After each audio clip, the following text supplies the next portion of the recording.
reconstructive medicine, and to a brave young man you'll never forget. His name is Ahad Israfil. His story is not only one of the most incredible we've ever come across, it's also one of the most inspiring. Ahad's childhood in Dayton, Ohio was for the most part normal. He was a Cub Scout, played Little League, and had a soft spot for animals. But any chance Ahad had for a normal adulthood was wiped out on the night of June 13th, 1987.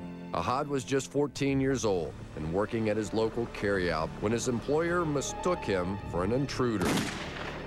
In the confusion, Ahad was shot in the head with a .357 Magnum, a gun so powerful it can blow holes through concrete. The hollow-tip bullet tore through Ahad's brain and shattered his skull. Neurosurgeon Dr. Raymond Palestra was one of the first doctors to treat Ahad. That particular injury was probably the worst gunshot wound injury that I've seen. The initial thought was this young man probably won't make it. This young man probably won't survive. Ahad was rushed into emergency surgery, where doctors were forced to remove nearly half of his brain and a large portion of his skull. Amazingly, Ahad made it through the surgery, but the prognosis was not good. When I kept insisting that he was going to live, then I think sometimes, out of respect for my feelings, they would, oh, yeah, he will, but you can't expect very much, he's not going to be able to do anything. He's going to be a vegetable. The next several weeks were touch and go for Ahad. And although it became increasingly clear he wouldn't live his life as a vegetable, physically, Ahad would never be the same again. What you're about to see wasn't painful for Ahad, but we warn you, it is visually disturbing. No, this is not trick photography or special effects. It's a shockingly graphic example of what a .357 Magnum can do. With no underlying brain tissue or skull to support Ahad's scalp, the skin collapsed into a deep crater-like indentation. All I can tell you is that I was afraid. I was afraid. That's all I remember being, was afraid. Afraid for him and afraid for me. That was it. With Ahad's entire right hemisphere missing, his left side was paralyzed. Yet incredibly, his brain managed to rewire itself, astounding doctors and allowing Ahad to regain much of his mental capacity. God spared my life under one reason, because I believed in him.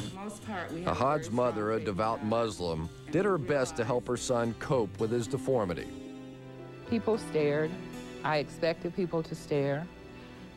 He and I talked about it, and I told him that if I were not his mother and did not know him and I saw him on the street, I would stare. He called himself a monster. He looked in the mirror and said, "I'm a monster." Undertaking the monumental task of rebuilding Ahad's head was reconstructive surgeon Dr. James Apesos. I saw a skull that was collapsed on his right side, kind of like a rotten pumpkin that's collapsed in with a hole in the middle of it. He was uptight about going out in public, and he wanted reconstruction. He wanted self-esteem back. He wanted to look nice and to look normal again, because he really is a very talkative young man and a very outgoing young man. He wanted to be fixed, to be made whole again. My other patients found it distasteful to watch him, and they came to the desk and they said that they thought that he should be put in another room because they shouldn't have to look at a child with half of a skull. And my answer to the staff was, then you can ask them to leave because he's staying where he belongs. Inspired by his young patient's courage and spirit, Dr. Apesos made a promise to Ahad. Apesos told him he was going to get him looking back the way he did before the accident, and that's what started the friendship that they have. Ahad's reconstruction required techniques never before attempted. This is his actual, the shape of his actual skull, and this is the deformity in his skull. And this is how much skull is missing, and the brain is missing all the way through here, all the way down. So really there's no brain on this side.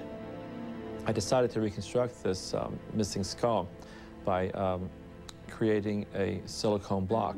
So I used plaster of Paris and poured it into the area of the skull where it was missing. Then I sent it to a company that transformed the plaster mold into a mold of silicone. In a groundbreaking surgical procedure, Dr. Apesos inserted the implant under Ahad's scalp, but there were complications. At first it looked perfect, but then the implant began to settle. I would leave him at the hospital and go home and wonder, you know, if this was the best thing. At one point, we had some lack of success with her surgery. It wasn't perfect. And I told his mother,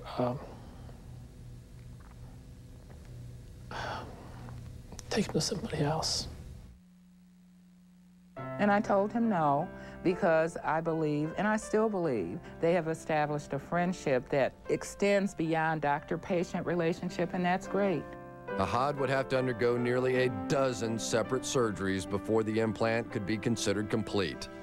Then on January 23rd, 1990, Dr. Apesos revealed Ahad's final and radically improved look to the world. This miraculous achievement in medical technology holds the Guinness record for the world's most extensive cranial reconstruction. It was really unbelievable when I first saw it. More joyous to me than the way his head looked was the smile on his face, that he was happy about it, that he was happy. And he didn't think that he looked like a monster anymore. So that was it.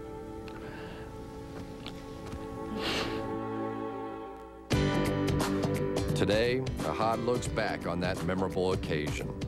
I felt great, and I was just smiling, here the kingdom come. But Ahad's story is about more than a rebuilt skull. It's about a rebuilt life.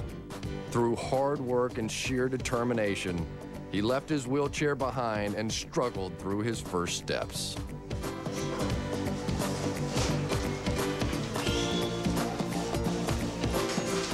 I've made patients who come in complain about wrinkles. And this young man has half of a brain, and yet he doesn't complain. He keeps on living. And I think he gives a lot of us a lot of strength. And I think that's what's special about him. But Ahad's miraculous comeback didn't stop there. 7 years after losing half of his brain, he applied and was accepted at a local junior college. On June 15, 1996, he graduated with honors. Well, I remember most of when they told my mother that he won't survive, and if he does, he'll be a vegetable. So I'm proving fact.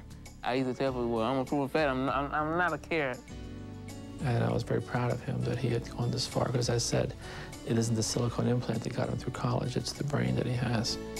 An amazing accomplishment, but according to this driven 26-year-old, it's just the beginning. And my next goal is get rid of the wheelchair, and then after that, I want to get braces, and after that, I want to get married. So I have a goal. I have goals I want to do. For Ahad, the days of seeing himself as a monster are far behind him, and his friendship with the man who made it possible continues to flourish. You look good, man, you know? You look good. Ahad, you've touched the lives of so many people, including us. Good luck, my friend.